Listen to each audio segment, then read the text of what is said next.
बुरियां बुरियां बुरियां असी बुरियां वे लोका. Ladies and gentlemen, please help me welcome Asma Jahangir.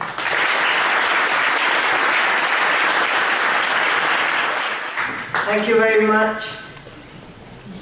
I'm sure that I will not get that kind of an applause in my own country. I'm very mindful of the fact that I am both hated and loved there. And that is why it is my country. Well, I am very grateful to the Habib family for sponsoring this event, to the members, the steering committee of the Pakistan initiative who've done a wonderful job, and they worked round the clock. Maybe we can take that steering committee to Pakistan. But I am really here because I think that you have chosen well to focus on Pakistan. It is a complex country, and yet there is a uniqueness about that country. Where you have repression, you also have resistance. And where you have extremism, you also have absolute liberal ideas that are spoken of in the tea houses of many of the cities of Pakistan. It is truly diverse. You have violence, and just imagine that in a province which is Pakhtunkhwa, where there is so much violence, so much arms, and yet you have a political party there that preaches non-violence, that uses politics rather than the gun to change and reform society. And yes, there was Ziaul Haq, who wanted to change the fate of Pakistani women, who wanted us to live like our unfortunate sisters in Afghanistan. But then there were perhaps 300 or 400 women who changed the might and the will of a dictator. So it is a country that I passionately love, but it is a country that I get passionately angry with too. And sometimes it is misunderstood. Why is the anger there? And I think sometimes you can only get angry with your own. And that is my very own. I have always studied there, I have always lived there. And today I went to a class where it was being discussed whether human rights is a Western idea or not. And I thought to myself, for God's sake, had it been a Western idea, then the British would have been fighting us for being colonizing them. So it's not a Western idea. Yes, sometimes certain countries, particularly this one, uses human rights as a tool for their foreign policy because they use carrot and stick. So human rights is also used mostly as a stick rather than as a carrot. And I don't think that we should mix it up with what is human rights. And I recall very well that my first exposure at the UN was a poster saying women's rights are human rights. And they said, oh, this is a new thing. I said, it's an old thing. Women's rights are human rights. How can it be something new? But let me come back to Pakistan. We have challenges. And why I come directly to the challenges is that one of the greatest challenges I feel that we face in Pakistan is a question of self-denial. We live in a mode of self-denial. The second challenge that we face undoubtedly is terrorism. This country and my country and the leadership and policymakers of both countries have brought us to this stage in this event. And we have economic stagnation. So these are the three challenges we do have. And these challenges have led us to seclusion. And a vicious cycle, because seclusion then leads us to further poverty, to further self-denial, and to further impunity for terrorism. And when you look at self-denial in Pakistan, I'm very happy that I am speaking today on Muhammad Ali Habib Forum, because from all I have heard and read, he was a man who faced reality. A man who gave rather than took from the country.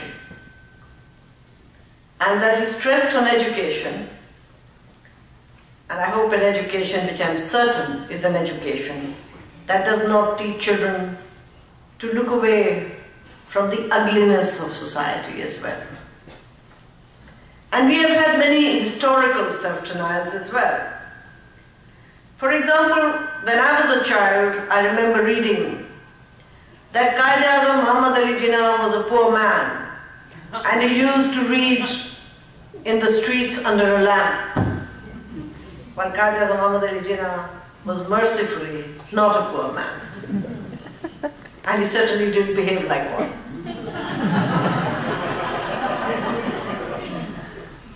Well, we were also told that staunch Muslims created Pakistan.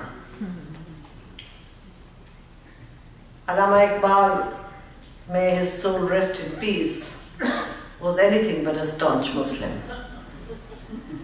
And Muhammad Ali Jinnah was a fine man. But thank God he was not religious. We were told that East Pakistanis are traitors. And why are they traitors? Because Hindus live there. And very few people in my country would recognize the fact that people in East Pakistan were equally responsible for the creation of Pakistan and were in the forefront for the movement of Pakistan. Then we are also told time and again that we in the Muslim Ummah help each other. God forbid if you are a laborer in Saudi Arabia. God forbid if you have to go and ask for a visa to Jordan. And we do talk about being frisked in the capitals of Western European countries and US, but you're equally frisked in many of the Middle Eastern countries. They are our friends. They are our friends because they support us with money, the money that has kept the industry of jihad in our country alive. But these are not only historical self-denials that I'm talking about. If you look at even now, military governments are the most honest governments. Except that most, I'm not saying all, most military dictators have made so much money that their great-great-grandchildren need not work anymore. Yes, that's right. And what to talk about defense budgets and undercuts and contracts. We refuse to recognize the fact that the Taliban forces and the Islamic militant groups have killed more security persons and civilians in our country than external aggressions. I am against drone attacks completely because it is without a legal framework. And it's dangerous to have a technology without legal framework. And we have in Pakistan a screaming cry to stop them. Yes, we must stop them. But we don't have an equally screaming cry to stop the Taliban from killing innocent people. And the gruesome way in which people have been killed. Our politicians have made drone attacks into a political slogan.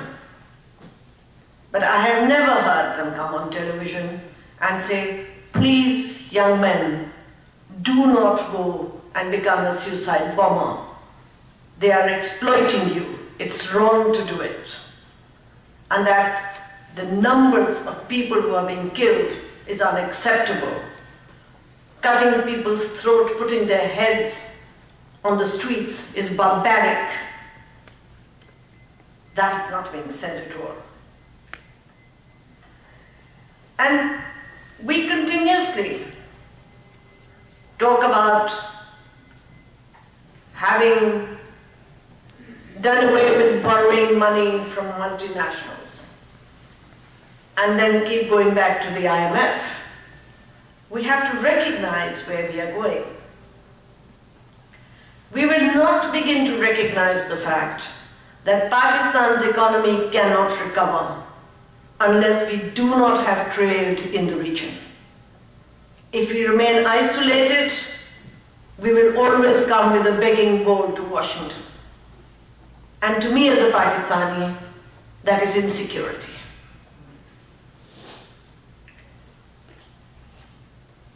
We have looked at terrorism apart from self-denial, and I've said many of the things have gone in self-denial also, to the extent that whenever there have been bombings, for example, the recent bombing of a Christian church in Peshawar, a group took responsibility.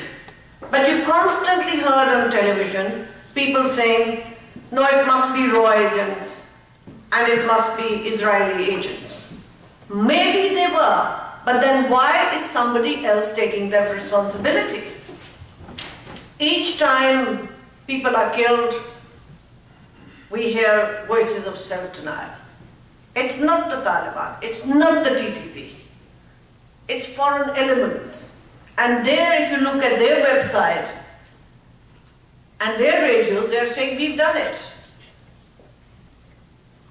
September 11th never happened. Osama bin Laden was never in Pakistan. All this has given rise to encouraging the perpetrators of crime in our country. And today we have virtual impunity for acts of terrorism that are carried out in the name of religion. We are talking about talks.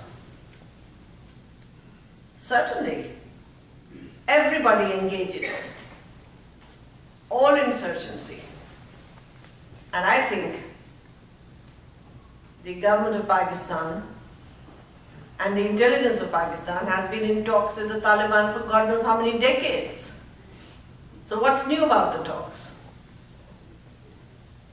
But apart from talks, if they go and kill and plunder, and if they're arrested, they must be punished. And this brings me to the larger question, which is not only in Pakistan, but also in Afghanistan, that there is always this argument that should we put justice before peace or peace before justice. And experience has shown that if you give one priority over the other, you neither get peace nor justice.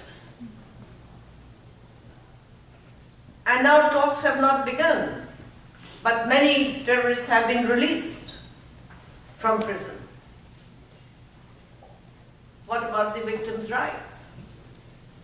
What about the anguish of the people of Pakistan? There is not only terrorism, there is rampant unemployment. Ever since I've come here, I've clutched at my heart because I have met several Pakistani students here. And the only advice they've asked me is, should we go back or not go back? If we go back, will we get a job or not get a job? If we go back, will we be safe or not be safe? And one side of me wants to be patriotic self-denial and tell them, no, please go back and you will get everything on a platter. But then the other side of me, the mother says, you're still young. Stay, make your life. There'll be time for you to go back and give back. There is no electricity. How do businesses work? There's no gas. There's closure of mid-level industry. And I don't know how people survive there. The very poor are suffering, are hurting. But we are even wiping out the middle class. I come from a lawyer's, I would say, community. And I can tell you that even lawyers are suffering to the extent that they're not having their proper meals. We have colleagues who come into the bar room and to wash their faces because they have no water in their house. We have lawyers who come into the bar room asking for breakfast from other lawyers and colleagues. Situation is very grave. Our natural resources are being wasted. And we continue to have white elephants around our neck, like the steel mill, the PIA, and God knows whatever. And what is the reason and what has brought us to this? It's unaccountable and unrepresentative governance. And for years we've had unaccountable and unrepresentative governments who have not made any policy. Nobody can ask them. It's a single person's decision. And unfortunately, we have created also an industry of what is called psychophism. Psychophants galore. Galore. So you get to the top, all you are being told is how great you are. And what is so amazing for me is that I don't belong to a political party, but with the last government, people used to come to me and say, please, can you tell the president to do this? So I said, well, I thought you were in the party, and you're a minister in the party. Yes, but you tell him. Now I thought that was the People's Party. But this time, just before I came, I said to somebody in the PMLN, this is happening, that is happening. Said, please go and see Mia Saab and tell him that. I said, but aren't you minister of this government? Yes, but you tell him that.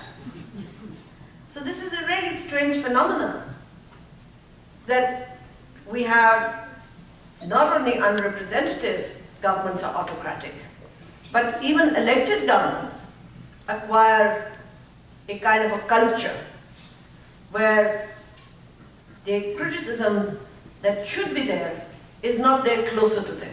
Though I have to admit that in the transition to democracy, the last government, despite all their failures, did some good work, in the sense that they did devolve power to the provinces, that the powers of the president was taken away.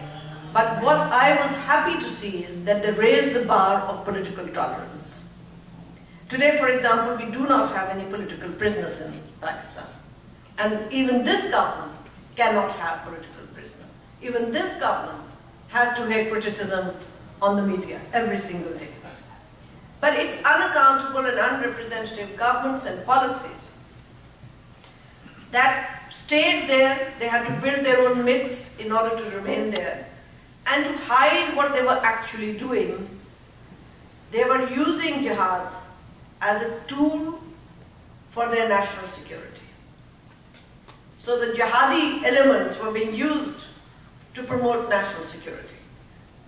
Naturally, it would end up in terrorism within the country as well. And there is a theory that our military has, which is called strategic depth. And I think you're all very well aware of that. The strategic depth is the depth into Afghanistan. And they still won't recognize that the depth is coming eastwards now towards us. And we come 2014, will be able to, we'll be in a situation where either we have lost the opportunity or we will go through even grimmer times than we are going today. And these governments that were underrepresented also marginalized dissent. Now, how did they do that? In order to marginalize dissent, they had to have some ideology that they have to import. So every dictator had their own ideology. And they fixed systematically the constitution and the games of the rule. They changed it completely. For example, Ziaul-Haq very successfully used Islamization. Islamization for smuggling, Islamization for killing other people's children, Islamization for repression, Islamization for torture. But he also fixed the constitution. He was a total strategist. For example, if you look at the constitution today, despite all the amendments, you have something like Article 62 and 63. You cannot find something like that in any of the constitutions anywhere in the world, which says that a member of the parliament has to be a true Muslim, has to say all his prayers, has to keep all his fasts, and must be Amin, meaning a truthful angel, a saint. So Pakistan actually produced 334 saints. And this is, again, a tool which you can misuse. And it was about to be misused also in the last election. Because when we are talking about separation of powers, which I'll come to later, that still hasn't got settled in this transition. Nobody knows when they are overreaching their jurisdiction. And our Chief Justice is past master at that. I think out of all the dictators that we've had in Pakistan, both political and military, he's had the best time in Pakistan. He's had rare gravy train. And he's really known how to enjoy the country. So, as I say, in Pakistan, there are many categories of people. Those who do not understand Urdu, I'll translate it to you. Berupia, Karigar, Munafiq. You know, these are 3 or 4 things that I put in my vocabulary. Yani, somebody who's a real fixer, who's hypocrite, and who's a crook in some ways. While we've had one which has all these qualities.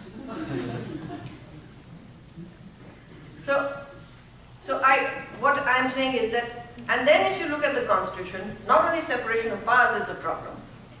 If you look at FATA, the number of seats given to members of FATA are far more than the people in FATA and the geographic nature of FATA.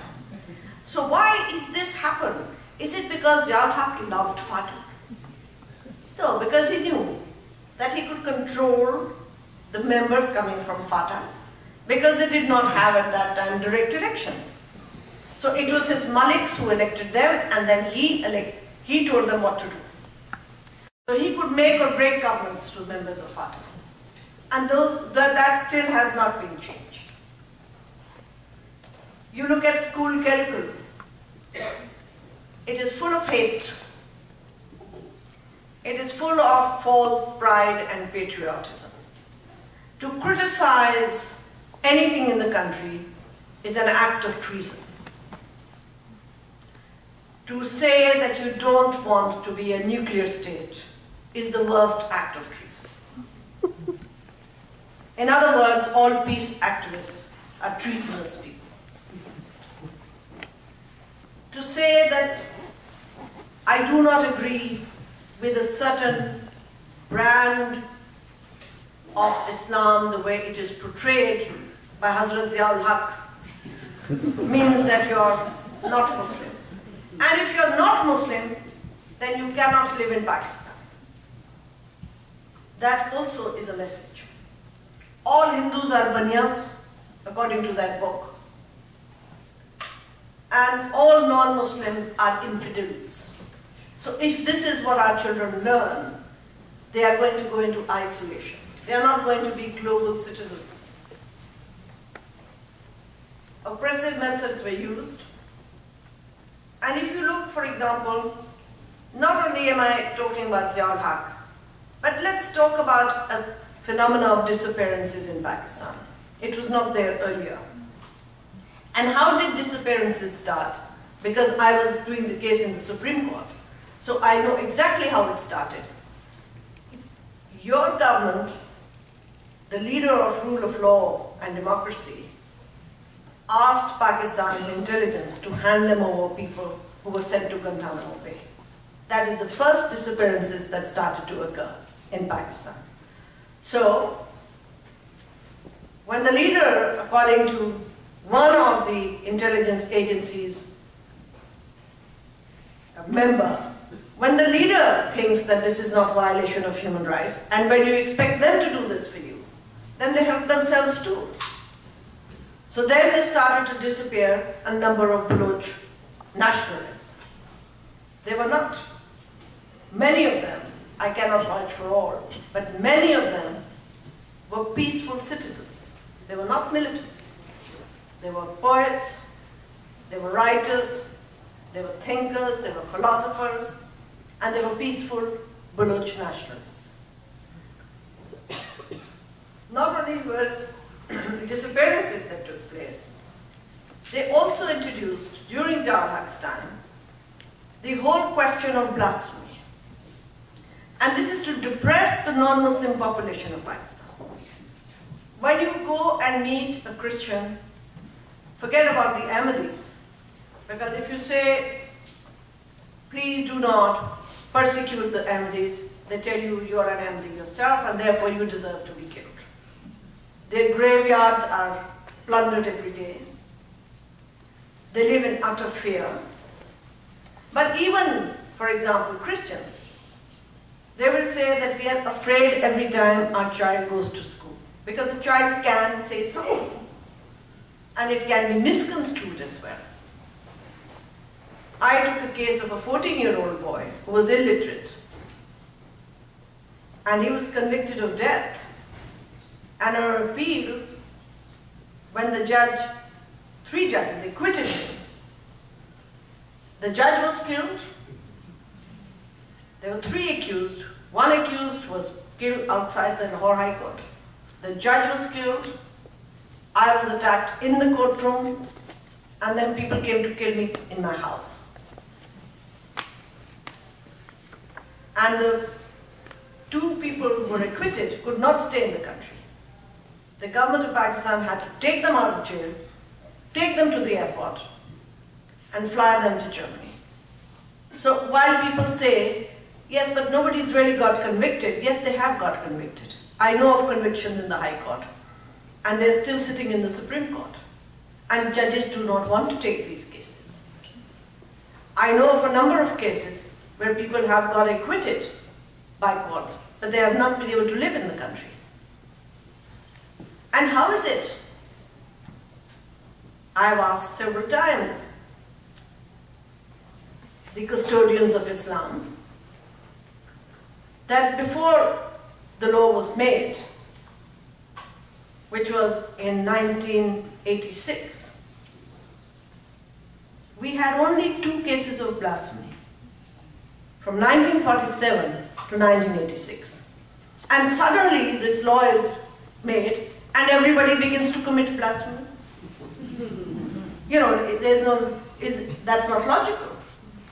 And therefore, even in the UN as Special Rapporteur, I proved it with data that once you make a law of this nature, which is loose in character, in the sense that this law says either directly or indirectly through words or innuendo, if you defile the name of the Holy Prophet, you are given mandatory death penalty. When you make a law which is capable of being exploited, you will have people misusing it. Take India, for example. the states that have anti-conversion laws, there is more violence, communal violence there, than states that don't have it. I will give you another example. Nigeria, the states that have implemented Sharia, and again it's their brand of Sharia, have more communal violence than states that don't have it. I will give you another example. Sri Lanka. Sri Lanka decided to have anti-conversion laws. Before it became law, riots broke up between Christians and Buddhists. And once they abandoned the bill, riots stopped. So these laws are not made for the love of religion. And excuse me, religions don't have rights, it's people who have rights.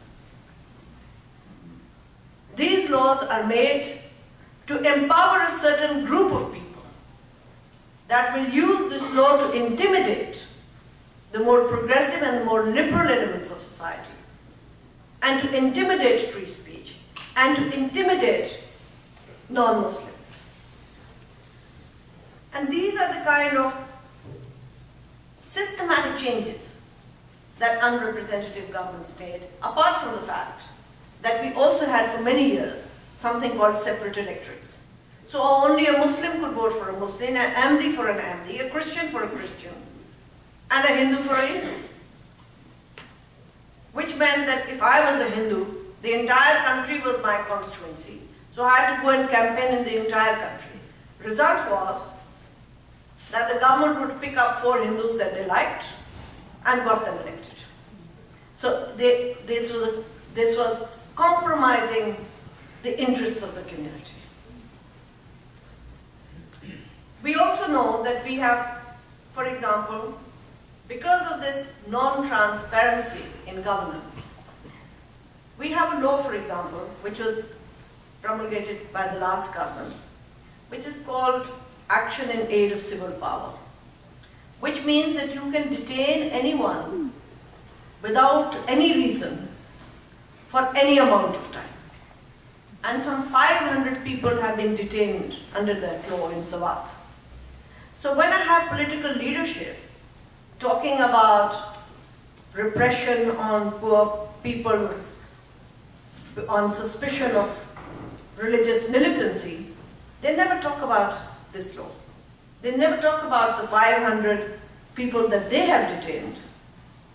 They must talk about these 500 people just as they talk about Afia Siddiqui here. But those 500 people are forgotten.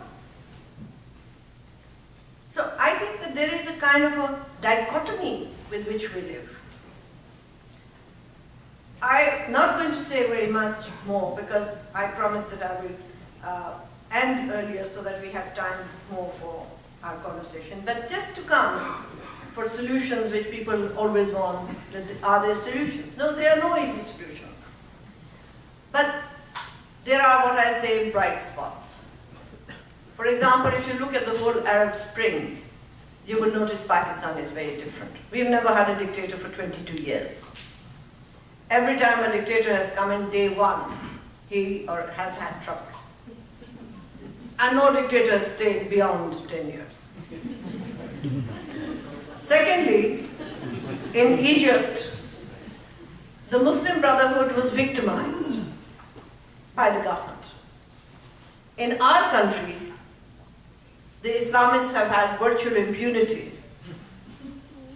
and have been pampered. And yet, when it is the politics of the ballot, they miserably fail. Therefore, strengthening the democratic system itself is an antidote to it. And when we talk about strengthening democratic system, we mean also strengthening political parties. And over the years, we have been taught politics is an awful thing. Political parties are an awful thing.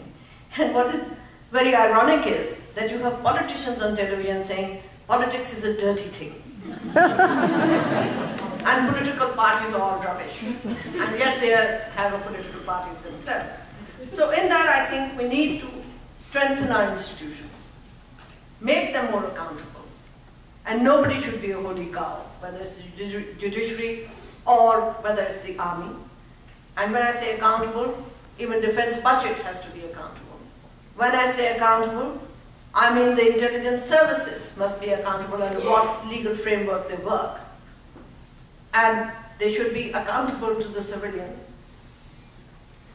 And then we need a better and better electoral system. And lastly, which is most important, is that the objective of all this has to be that the military has to be brought under civilian control. Unless that is not there, Pakistan's mindsets will not change. Pakistan's needs will remain militarized. Pakistan will remain a security state rather than a welfare state. And that, in my mind, is detrimental not only to Pakistan, but to regional security of the people. Because I am a firm believer that we have to make amendments within ourselves, but we have to go beyond that. And there has to be relationship, some relationship, with both India and Afghanistan. And we have to improve those relationships, despite the fact that we have problems. And those problems can be sorted out. It's not that we can say we have had a problem for 60 years and we don't want to do anything more after 60 years. Yes, we acknowledge the problems. But despite problems, countries who live together work together too. Thank you very much.